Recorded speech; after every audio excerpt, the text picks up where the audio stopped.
Bryce Harper makes his return to Washington, D.C., but it's not in a Nats uniform. Nats Phillies 2-game miniseries. How'd that go? Nick Bosa, Rashon Gary, and Josh Jacobs. What do they all have in common? The NFL draft. And what does it take to be a championship contender in the NFL? All that and more coming up on the Average Sports Guys podcast.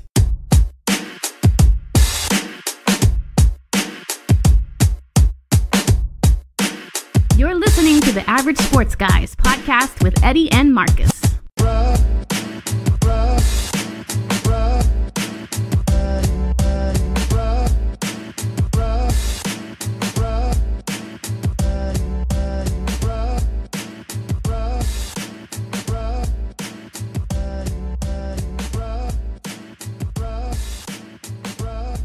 What's up, everybody? We are back. Episode 3. Yo. We are the Average Sports Guys. I'm Eddie. This is Marcus. And you know what it is. What's good? Hey, so Marcus is going to just talk about something that we find really important. It's local youth sports.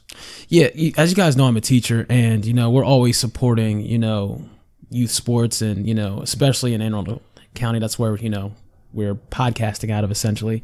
And there's a little bit of a conundrum at Northeast High School, that they have a very nice track team, but unfortunately, bro, they got to share uniforms. Yeah, that's gross. Yeah, we don't want that to happen. So actually what we did was we set up a link on our website, and they need to raise about $6,000 to get new uniforms. And we would appreciate if everybody, if you could donate, because, these are really good kids, they're driven, but you can't really share uniforms. That shouldn't be a thing. And I feel like everybody in that situation should feel a part of a team. Right. You know what I mean? Because that, that's a big piece of, being a team, is actually wearing that uniform and feeling like, an Eagle, and, going out and competing. So you definitely got to support. So I need everybody to check out our website, hit us up on our social media sites, on Facebook, on Instagram, on Twitter, and check out that link and definitely donate something, and hopefully we can raise a little bit of money for these Northeast Eagles to do well and get new uniforms.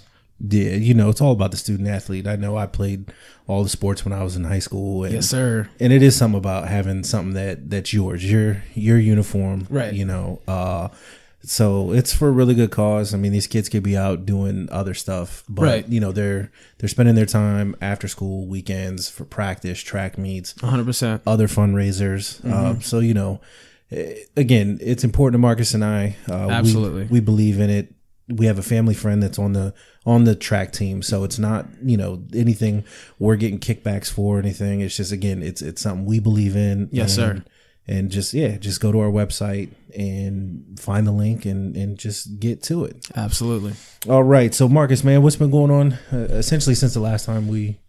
Man, look, as you know, the first thing that popped in my head is, this Avengers Endgame movie that's coming out, and we got tickets for. Yeah. You know what I mean? So it's me, you, your wife, and a couple of friends, and we're going to go check this movie out. But, bro, I was approached today, and guess what was told me about these tickets? What's up? People are selling these tickets for about $500 a piece for the opening weekend. What? What's funny is, that's crazy. Yeah. So our oldest son, Brian, he was saying, I think he was going to go with his Boy Scout troop, and or like some other friends, and they were looking for tickets the other day, and they couldn't get them, and they were sold out. And he was like, "Man, they're all sold out." And I was like, "What are you talking about?" I said, "Marcus and I got ours." He was like, "Well, how'd you get ours?" I was like, "I don't know." I was like, "Marcus, just I got that connect, son." Yeah. I was like, "Marcus, text me." I was like, "But we're also going to the one that's butt early. It's right. 9:45, 9:40 fizzle." Yeah. So, but yeah, no, I'm excited about that movie. Absolutely, definitely. There's that, and then something that's really been bugging me just throughout my teaching career and with kids is that we got to teach kids to really start using that golden rule, and this cyberbullying thing is getting a little out of hand. Yeah, it's ridiculous. We really got to start, especially as parents and as adults in these children's lives, because I'm a big believer in the fact that it takes a village to raise a child, that what you say matters, and if you're putting it on the internet, it's there forever. Mm-hmm. And I don't think they totally grasp the concept of, social media and even being on the phone and on the internet, and what you post actually stays there forever. And it actually hurts people. So, we've really got to focus more on, talking to the kids in our community about, being safe on these phones and on the internet, because, we don't want to hurt anybody's feelings. And a lot of that stuff can come back to bite you later on, especially, since we're a sports podcast. These sports athletes, they're saying anything and everything, when they're in high school, and then they get a contract their first year, and then halfway through the season, right, and it comes right back to bite them. It gets brought up. So, that's something I definitely, that happened, a situation close to me and then in my school that we definitely got to work on as a community. Oh yeah, for sure. I mean, well, the importance with that is you get a lot of these kids anyway that their maturity factor. Oh, there you go. As far as not really knowing or understanding. Yes, sir. The far-reaching effects of, the cyberbullying and, all that stuff. And I mean, we hear about it. I don't want to say all the time, but we hear about it more than we should as far as, yes, sir. The bullying. And then it's like, oh, just go hurt yourself or this or that. And these kids are, hurting themselves or worse, Right. So, yeah, that stuff has to stop. And while we all say, yeah, it starts in the school and those types of things, I think it also starts at home. Yes. And the parents need to start by doing that, because I know for our son, we don't play. Oh, I know for a fact. Like, absolutely. Yeah. We get all up in his phone should we feel we need to. And he fully understands that. Right. It's about being safe. Right. But you get a lot of parents, and I mean, I know some, and I hear about it too, that feel like, oh, well, my child needs their privacy. And they no, hold up. You done bought that phone. You done bought that. You're paying a bill. Right. No. Kids don't need privacy. What bills are you putting in on? Right. Yeah. Right. So, yeah, I mean, yeah. I think that's good that, you and your school, you guys are addressing that. So that's a good thing. So what else been going on? Anything else? Not too much. Spring break's around the corner. Yeah. I'm real excited about that, because I'll be heading to Panama City, Florida, to hang out for a few days. That's a grown up spring break. Catch some rays with the wife. That's pretty much it. But what about you? No, nothing too much. Just to speak on Panama City. So when I was in the Air Force, we used to go down to Tyndall Air Force Base down there at nice. TUI. And I remember one time we went down there. It was during spring break. Yeah, that was the only time we went down there. Yeah, it was a lot of shenanigans, man. I bet. Yeah. So no, but for me, I recently submitted my resignation, getting ready to start a new job. So I'm excited about that. New endeavor. Oh yeah. Congrats. I mean, I'm definitely gonna miss the people I work with for Absolutely. sure.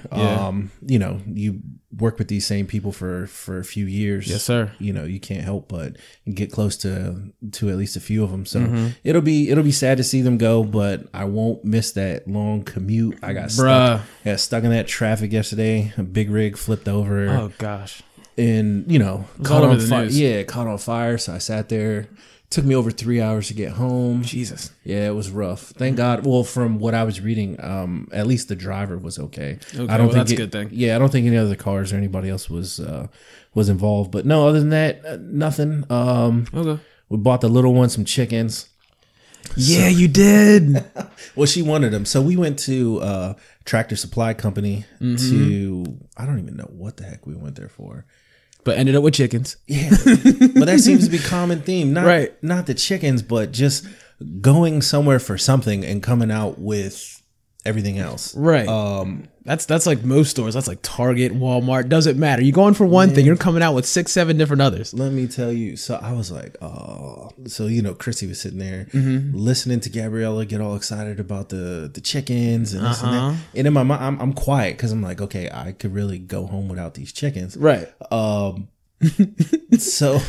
I was like, all right, well, I guess we're doing chickens. Running chickens. Yeah, because Chris is looking at me like, well, it should be easy, right? I'm like, I don't know. I've never had a chicken. Right. That wasn't like cooked. Yeah, right. So I was like, all right, whatever. I was like, well, we have the space, the backyard. We got more than enough space. So I was like, all right, whatever. But you're about to have super fresh eggs though. Like that's gonna be a come up. Right. But the the funniest part was there was this guy who was standing, he had overheard us talking about these chickens and stuff. So he starts chiming in about, oh, they're relatively easy to take care of. They're this, they're that. And I'm thinking about if you don't shut up. Like you ain't coming over here to take care of these chickens with us. Right. Yeah, and then he's like, well, I have my own chickens. He's showing us pictures of his own chickens in his yard, and Gabrielle's getting all excited and this and that. God. I said, in my mind, I said, man, you're not helping. And so I'm severely outnumbered because I'm gonna look like the asshole who's like, man. I'm like, no, man, we have no chickens.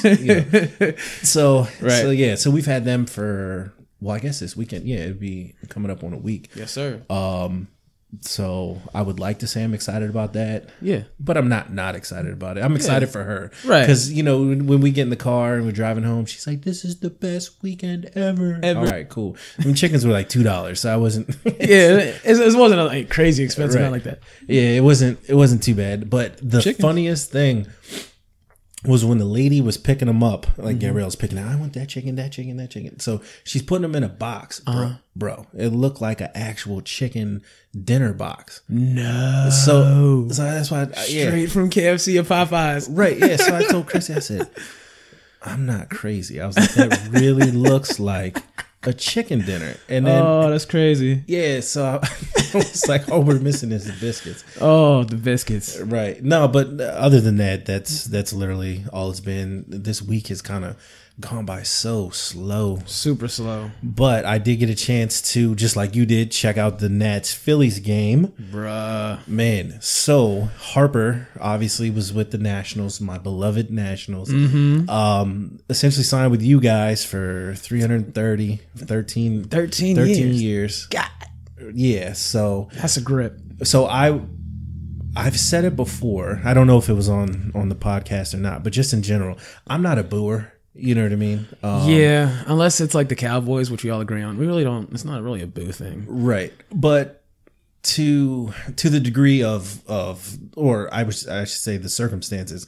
Harper was on our team, right? If somebody moves to a different team, it's a respect thing, right? You know, he meant a lot to us. You knew coming back they were going to do the video tribute and all that stuff. Yes. So I got home, turned on all the pregame stuff. I'm watching, I'm listening. I heard his press conference a couple hours earlier. So, I'm looking at Twitter, I'm seeing random, DC fans like, oh, I'm going to boo him, or no, I'm not going to boo him. I mean, that man was here, he grew up in this organization, da. So I look at it like this. Right. We drafted the kid, brought him up through this farm system, brought him in, boom, he hit the league, was a superstar. He had some down years or moments due to injury, what have you. I mean, players are going to have their ups and downs. But overall, I mean, he's meant a lot to the city, at least in my opinion. So I was like, okay, I was looking in. I'm going to watch a tribute, and if I was at the game, I'd stand up and cheer him, 100%. Man, as soon as that video board, boom, popped up and they started playing the highlights, I was shocked at how many boards were there. That's crazy. And when he first, his first at bat, so I said, okay, whatever. First at bat, they're gonna give him the business, right? And after that, okay, whatever. Right. Then I thought to myself, no, do it differently. He comes up to plate, give him standing ovation, whatever. Again, he's meant so much to the city. We had the All-Star game here last year. He won the All-Star, the home run derby. Yes, he did. The whole nine. So I'm like, all right, man, give him his just due, and then let's just roll with it. So that didn't happen. I mean, they booed the brakes off him. Brakes off this man. And the crazy part was, it's like, it wasn't just the fans, even whoever is in control of their Twitter handle. That first strikeout, these guys was like, okay, thank you, next. Yeah. And I'm like, some Ariana Grande stuff. So it's just like, the last thing you want to do is a slugger is to troll. I mean, obviously he didn't see the tweet, but if you keep booing, you're egging him on. Right. So eventually what happens? He goes up, strikes out the first time, strikes out the second time. Who struck him out, Marcus? Your ace, Scherzer. Scherzer struck him out. And then after that, he got an RBI double and then a single. And then Scherzer was mad because I think this was around like 5th, 6th inning. And then they pulled him because he's like, nah, man, let me go. Right. And then that dude's a dog. Dude is he's a pitcher. He's legit. And then they went ahead and pulled him. And then after that, game goes on. And then in the 8th inning, this dude jacks one over the fence. Yeah, Hellickson was pitching. So he's our 5th starter, but we had him out of the bullpen. Right. So it was something about when he came up. So the beginning of the game, right? You could see it. Just the cameras are on Harper. You can see it. It's like he was just in a different world. He was in his zone. You know what I mean? And it was probably all surreal for him. Yeah, because it's like I'm on a different team, but I've played here forever. Right. Yeah. And so I said, okay, he got himself a hit, got on base, he settled down. He did that little stupid whatever wave at second base, and he was clearly trolling Nats fans. I was totally trolling. And then that little whatever crap he was doing out in right field, I was like, whatever. So I was like, okay, so he's settling in. Yeah. It's fine. So when he came up, I was just thinking to myself, I was like, man, I said, he's going to hit a bomb. And then boom. But here's the thing about the bomb, though. It like everybody knows this guy can crack. Like this dude, he's legit. But the fact that he made that bat flip like an Olympic gymnast at the dugout, that was crazy. So disrespectful. Like dog, I'm not going anywhere. Right. But what did I text you, though? I said, yeah. If you don't want that being done, strike his ass out. Strike him out. You gotta get him out. Get him out. That's what you got to do. So I mean, it was fun. I mean, you guys handed us that L, and then first game. Yep. And then we got even that second game. Yeah. Which was still a crazy game. Yeah. So that was a good one. I mean, whatever. Yeah. I mean, we're gonna see guys 800 million more times. And not only that, I honestly think my last point on baseball is that we'll probably end up seeing each other in the playoffs because they're both have legit rosters on both sides. Yeah. Bats and pitchers. Period. Yeah. I mean, your guys' whole batting lineup is disgusting. Yeah, it's ridiculous. So yeah. All right. Well, so hey, we are a football podcast. Yes, we are. So let's get on into that. So we talked about, in the beginning of the show, a couple of guys, Gary, Bosa, and Josh Jacobs. Let's go ahead and start off with, Nick Bosa. This guy is, 6'4", 266. This dude has like defensive tackle, like leg power, but he's a linebacker. This dude is a monster. I don't know if you guys, just sit and, look at highlight tapes on YouTube, but please do for Nick Bosa. This guy is a beast. Crazy hand strength, and he's very smart. He plays the ball, not the player. He has very active hands. Awesome guy. This dude is just known for blowing stuff up. That's just what he does. He also has great core strength, and but his only issue is he's not as agile as his brother, so he's very slow at changing direction. So if you have a running back or somebody that has the juke moves on him, you're probably gonna beat him. But other than that, this dude is a solid pickup, and I got this guy going top 5 easy. Yeah, so I mean, I have him in the top 10 overall. Right. The thing I do like about him is the speed. Oh yeah, he's quickness. Quick. Yeah. He's lethal. Like working back in. Yeah. Towards the pocket. Yep. He's definitely going to win a lot more one-on-one matchups than he's going to lose. Oh, absolutely. Which is great for the rest of your defense because. I mean, if dudes getting beat off the edge, they're gonna bring somebody, whether it's a running back, extra tight end, somebody try to double team them down. So if you have a decent, interior line, right, that's gonna help them, push through. Obvious passing down situations. I mean, he's just handing dirt. He's coming to get you. 100%. He's gonna make almost any quarterback uncomfortable. Yep. So last name says it all. Bosa. Oh yeah. So that'll be fun to watch. Yeah. And I mean, again, I have him going top 10. You have him going in top 5. Yeah. It's early. Draft is we never know. Yeah, 3 weeks away. We don't know what teams' draft boards are like or anything like that. But whoever gets them, obviously, is immediate upgrade. Oh yeah. Yep. Super solid. All right, next guy, Rashon Gary, Michigan. This dude is 6'4", 277, runs a 4.58. His strengths, this dude has like everything you want as far as measurables for a defensive line player. This dude is crazy off the edge. He has good balance. He has a good twitch. He's a great combination of speed and power and crazy lateral quickness. So if you want a good guy, like a good defensive end that could definitely seal the edge, this is the guy that you want. But my biggest issue with this guy, because I'm a Michigan fan, is the fact that he always works to the outside. So if you study tape and, if you're a football team, you study tape and you're looking at Rashon Gary, you're thinking, well, all we had to do is run a delayed handoff, and there's going to be a huge hole off of his side. So he's got to really learn to work back on the inside. That's his biggest weakness. But other than that, this dude is hellish off the edge. He's one of those guys, if you need a defensive end, that's one of the top guys I'm looking at right now. Yeah. So one of the things that I find with him and what I like to see in any athlete, not just pro or whatever. I know when I've coached and when I've been coached, like when I played, is intensity, it's consistency, right? It's that heart. He does lack that at times. I agree. You can see it almost is like he's taking plays off. Yeah. So some guys want it more than others. My whole thing is, if you're going to the league to just get a paycheck, I mean, good on you. You got the talent to get there. Yes, sir. But I want dogs. I want winners. I want, right. People that are going to give it to me, right. Week in, week out, leave it all on the field, the whole nine. So that's just one thing that kind of stood out to me. Now, I'll give you that. While he is agile, I will say his lateral mobility, like getting upfield and trying to turn that corner, he's a little slow there. Yeah, that's true. I don't know if maybe dropping a little bit of weight.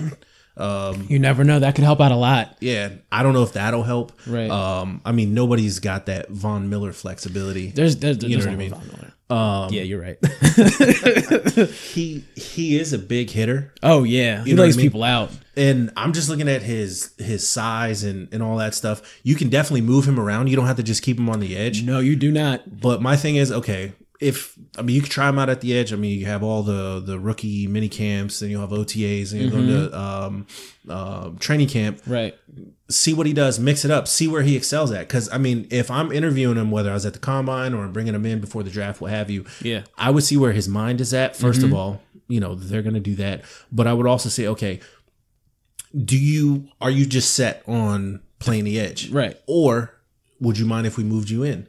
Yeah. You know what I mean? I don't know how well he'll be as a every down inside guy. But again, moving him around I think would be good for him. Again, especially if he's going to stay at that weight. You know what I mean? Right. But overall, solid player. Solid player. I'd take him late first, early second. I agree. But again, the biggest thing for me with him is I'm questioning his heart. I'm questioning how much does he want it. Hey man, you hurt my feelings over here. No, I'm not. I know. That's your school. That's your school, right? But I see where you're coming from though, because there were certain plays during the season where I'm just like, "What are you doing? Like, dude, you get him." Yeah. So fill the hole, something. But yeah, I got you definitely. All right, let's get into Josh Jacobs. Josh Jacobs, 5'10", 220. He didn't do anything at the combine, but this dude is a typical Bama running back, low center of gravity. Power guy, he's very patient. This dude can bounce to the outside, and one thing that I'm looking for, and hopefully my Eagles draft him if he's there at 25, is the fact that this guy's a pass catcher. But on the flip side, this dude, he's one speed, so he's not an explosive guy, but he is a legit running back if you need one. He's not crazy fast. No. But he ain't slow. He ain't slow. It reminds me of when we first got Jay Ajayi. And we hit him with that one handoff, and this dude gashed. I forget who we're playing for like 80 yards, but he still got caught. Yeah, it's that type speed. If you get him in the open, he's gonna get yards, but it's like that one speed type situation. But another comparison I would like to make to Josh Jacobs is the fact that he exaggerates his jukes and his cuts and things like that. Like just like LaShawn McCoy where he carries the ball wide and does all this extra stuff. Right. You can't do that in the league, dude. You just can't because. What is LaShawn McCoy, most known for? Well, in his younger years with the Eagles, this dude's carrying the ball wide and poop, the ball pops out. Can't do it. He's got to tighten that up high and tight. And then my last criticism of this guy is that he invites contact, but that's Alabama football. That's cool at the collegiate level. Right. But when you get into the pros, Nah, fam. Nobody's saying don't hit the hole, but understand, the fact that if you don't have to take contact, then don't. You know what I mean? So, go ahead and bounce and be patient and do what you do, but don't overdo it. Don't kill yourself. Right. Well, I mean, that's the thing. He seems to, I don't want to say like disappear, but he gets skinny. He gets small. He does. Getting up through there. So yeah, I mean, the one person that comes to mind, not necessarily him, but you were talking about taking on that contact, Marion Barber from years ago. Yes. I remember watching him, he was playing with Dallas, and my dad was like, man, that dude's like, he's a horse, but he keeps running into these walls, all that. He's not going to be in the league very long. No, you're not. And he wasn't. So I hope he doesn't turn out to be that way. I hope not. I mean, we're all going in the direction of pass catching backs. Yes. So they're more versatile. Yes. So, I mean, depending on where he goes, I mean, I think he'd be fine. Yeah, they got him, late first, mostly. But like I said, I'd like to have him because we got Jordan Howard, but we'll talk about that a little later. But I'd like to have him as a compliment back, in Philly. But we'll see what happens. Yeah. So hey, there's something I wanted to get into, and maybe depending on how this goes, going forward, we can do it. But. We did get some feedback, all between all the different social media sites and and all that stuff. So we did have a question from somebody on YouTube, and he was just saying, "Who do you think the Redskins are going to take? With the 15th overall pick?" So I said, "Damn, that's a good question because everybody's mock drafts, like you hear so many things." I'm just looking at it. It's hard to say. I think if they don't get Rosen in a trade, which I think they'd be stupid not to. I heard that again. too. It's not essentially up to them. All they could do is make the offer. If Arizona bites, assuming they're going to take Kyler, they can do that. And to me, they're going to take a quarterback. It just feels right. Yeah, but I mean, I'm not necessarily too in love with really any of the quarterbacks the field right now in this draft, right? So my hope is that they go Rosen and then they go wide receiver or tight end, right? I think it'd be a little too much of a reach to take a lineman. You know what I mean? Yeah. I mean, we did take Brandon Sheriff a couple years ago with the first round draft pick, but and I mean, he's a Pro Bowler, panned out well. I mean, he had the injury last year, but position group, I can't nail down an actual name because there's a few guys that I like, but I would say position group wise, I would look for receiver or tight end if they don't go quarterback. But I mean, ultimately, I think they'll go quarterback if they don't get Rosen. So shout out to Adele. He asked us that question on YouTube. Great. So if anybody else has any other questions, I mean, feel free to reach out to us. Absolutely. Yeah, because we would love to, go back and forth. And we were talking about hopefully doing the Facebook Live show. Yes. And all that. So we can interact with people. 100%. Yeah. All right. So, as far as, you mind if I talk about the Eagles, since you're talking about draft stuff with the skins, the skins. So let me just chime in a little bit. So as far as our picks and what we need to do, so we have 3 picks inside of 60 essentially. I've been on every blog and 247 Sports and NFL.com and all. Everybody's like, yeah, well, the Eagles should take Josh Jacobs, but my whole plan is also based on, well, what if he's not there? I think we should focus more on our line at this point. Especially within the first 3 picks. I think that, obviously Jason Peters is getting old. Got to replace him. We don't have a sure left guard. I mean, Isaac Seumalo's legit. He's okay. He can hold it down for now. But I think we definitely need to have somebody, a solid guy at left guard and left tackle, because Jason Peters, he's out of there. I'd say within the next year or so. I think he's only one more season and then he's probably going to retire. Yeah. But granted, we do have, Vaitai. I do like him a lot. I mean, he was the left tackle for the Super Bowl. Like, don't get it twisted. He can fill the spot. But I also think that, we need just another lineman within the first 3 picks. I wouldn't, honestly, if it's not Jacobs or any of those top 5 running backs and we're sitting at 25 and they're not on the board, I would probably take everybody's saying corner. Everybody's saying, we should, definitely take a corner because our corners are no, stop it. We have too many corners. It's a good problem to have. Darby's coming off an injury. Hopefully he can get back to where he was.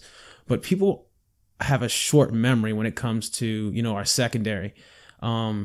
LeBlanc, Maddox, they showed up in the playoffs. Douglas showed up in the playoffs. But a large part of that too, and we've talked before, is when your front seven is so good, dominant, and you're getting much. pressure, right? And you're getting pressure. Like I said, you and I, well, maybe you, I'm fat, but you and I could go out and play in the secondary, right? 100%. And our front four is solid. We have Malik Jackson back there, So I mean down there. So it's you really don't have to have like super stud corners.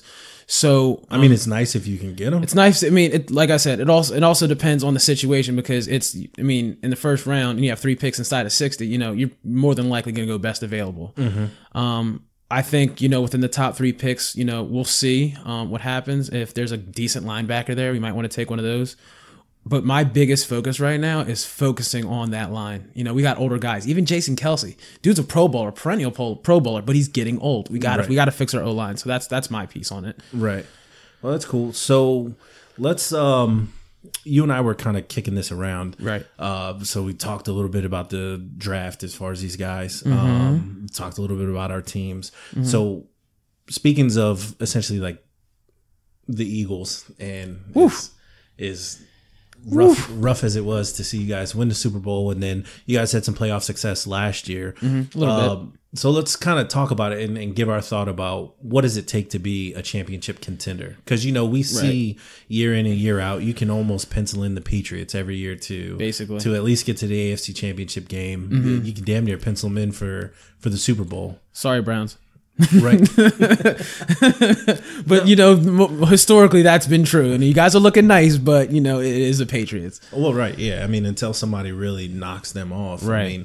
Again, you're going to pencil them in. So what, in your opinion, what does it take to get on that level and or stay on that level? There are 3 things in my opinion that all championship teams have in common. A great owner, a legitimate GM in front office, and then that quarterback. Right. It starts there.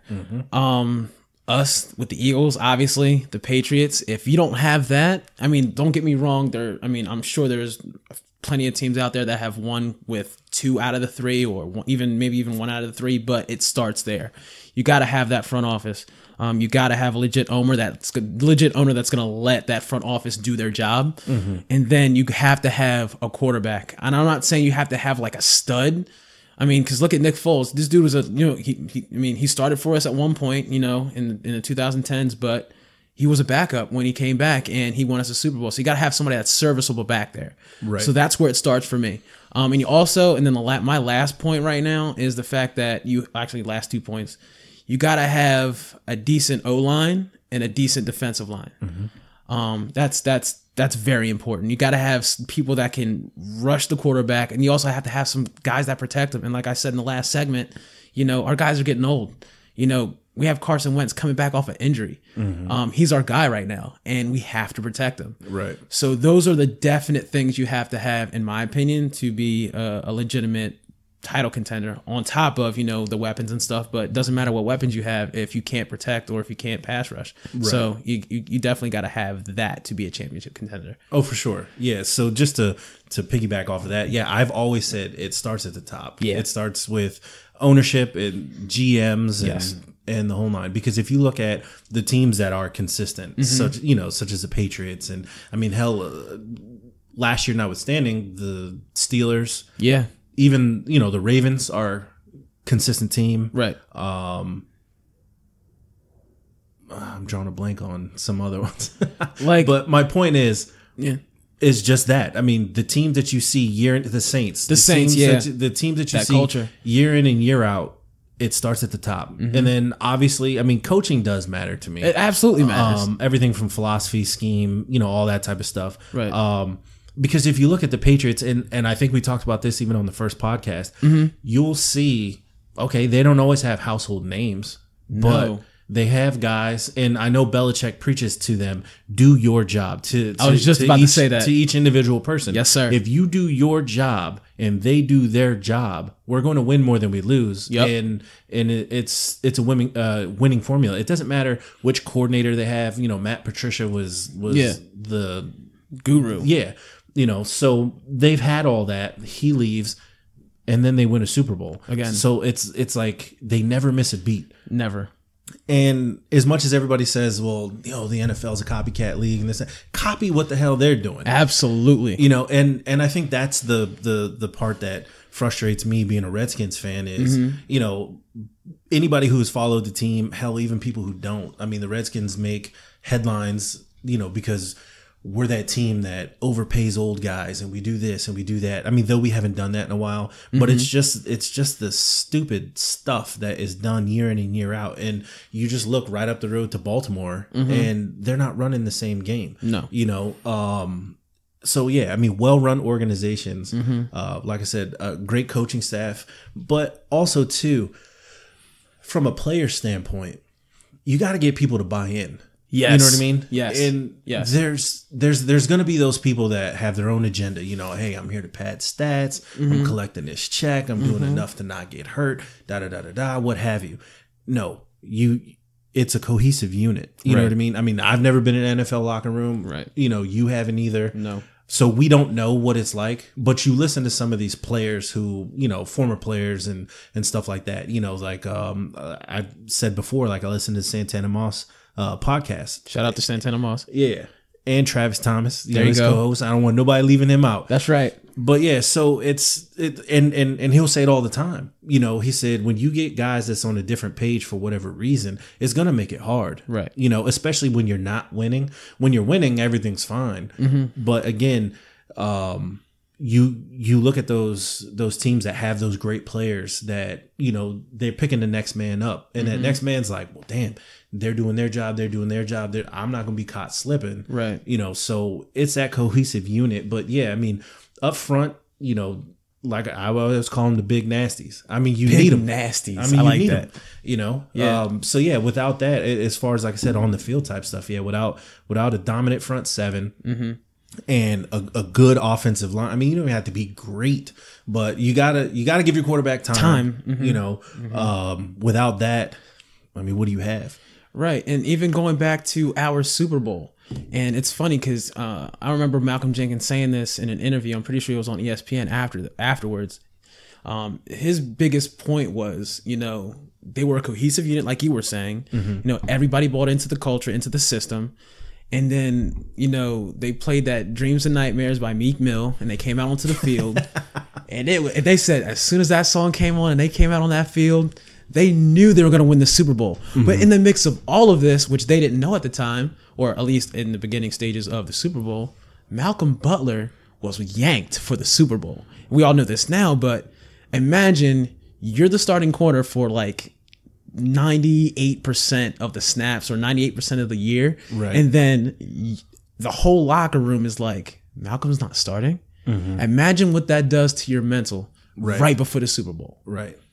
I mean, like I said, it's a lot of mental, and it's a lot of, that cohesiveness as a unit, to win, especially a Super Bowl. And I think that had a lot to do with our success in the Super Bowl, not taking anything away from Nick Foles or offensive line or our play.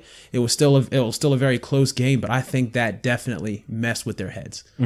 Totally. Yeah. Yeah. I mean, for sure. All right. So, hey, we got to get on out of here. Again, I'm Eddie. This is Marcus. Hey, we're the Average Sports Guys. This is the Average Sports Guys podcast. Check us out. Social media, all of them. Twitter, Facebook, Instagram. Check out our website, averagesportsguys.com. And hey, thanks for listening, and we'll see you guys later. Yeah.